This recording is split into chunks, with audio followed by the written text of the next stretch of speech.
Hello, if you are wondering if you can pay with Samsung Galaxy S25 Ultra, the answer is yes. And in order to do this, we need to go to the settings.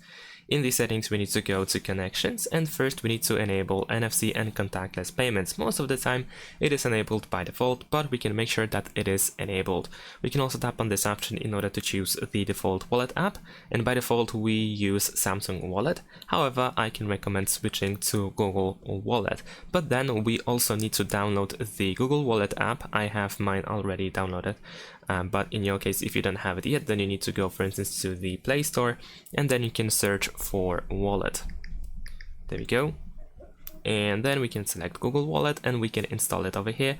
And once you install it, you want to open it, and you should have an option to add to wallet in the bottom right corner. So you can press this button over here and then choose payment card. And after that, you will open the rear camera where you can scan your credit or debit card. Now, if you have issues with scanning properly, you can also enter details manually. So at the bottom you can choose this text over here, and then you can enter the credit card or debit card number, then press save and proceed with all the instructions that you will see on the screen until the credit or debit card is actually added. Once you add it, then you are pretty much good to go.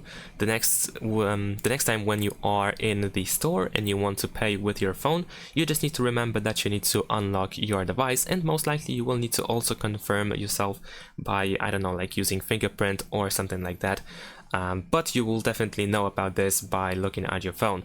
So usually when you just hold your credit or debit card next to the terminal or something in order to pay with it, you can simply do the same thing with your phone when everything is set up. Just remember to have NFC enabled, and after you're set up the credit card, remember to unlock your device before you pay with your phone.